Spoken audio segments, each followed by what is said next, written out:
লঙ্কানদের বিপক্ষে সবশেষ টি-20তে দাপুটে জয়ের পর এবার টাইগারদের সামনে লক্ষ্য সিরিজ জয়। সেই লক্ষ্যে বুধবার সফরের শেষ ম্যাচে যেন অলিখিত এক ফাইনালে স্বাগতিকদের মোকাবিলা করবে লিটন বাহিনী। টেস্ট আর ওয়ানডেতে যেটা হয়নি, টি-20তে সেই সোনালি ট্রফি নিয়ে ঘরে ফেরার সুযোগ। তাই তো সবশেষ ম্যাচের মতো লিটন শামীমদের ব্যাটে আশার আলো দেখতে চাইবেন ভক্তরা।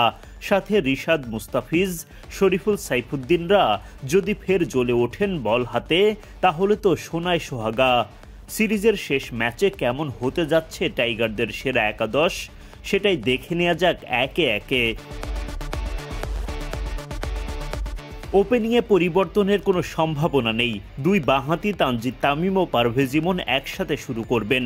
এই দুই ওপেনার বেশ কিছু ম্যাচে ঝলক দেখালেও জোটবদ্ধ হয়ে বড় ইনিংস এনে দিতে পারছেন না।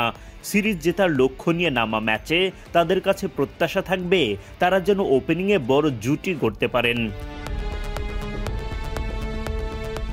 নাম্বার 3-এ অধিনায়ক লিটন দাস।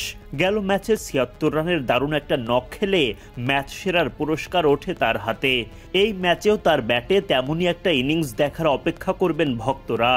মিডল অর্ডারে দলের আস্থার নাম তাওহিদ হৃদয়, কিন্তু তার সময়টা উত্থান পতনের মধ্য দিয়ে যাচ্ছে।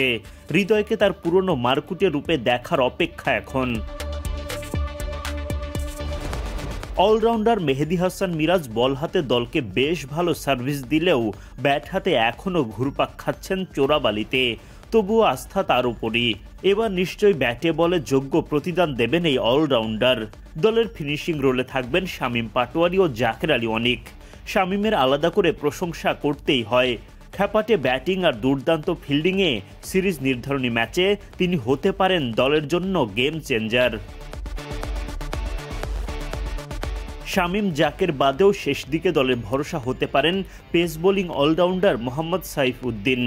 বল হাতে গেল ম্যাচে দুর্দান্ত সময় কেটেছে তার। ব্যাটিংয়ে সুযোগ পেলেও দিতে চাইবেন সেরাটা। লেগ স্পিনার রিশাদ হোসেন নেতৃত্ব দেবেন স্পিন বিভাগকে, আর পেস ইউনিটের নেতৃত্বে থাকবেন মুস্তাফিজুর রহমান। এছাড়া মোহাম্মদ সাইফুদ্দিনের সাথে শরীফুল ইসলাম তো থাকবেনই দ্য ফিজের সাথে। সিরিজের তৃতীয় ও সবশেষ ম্যাচে বাংলাদেশ সময় বুধবার সন্ধ্যা 7:30টায় মুখোমুখি হবে বাংলাদেশ ও শ্রীলঙ্কা।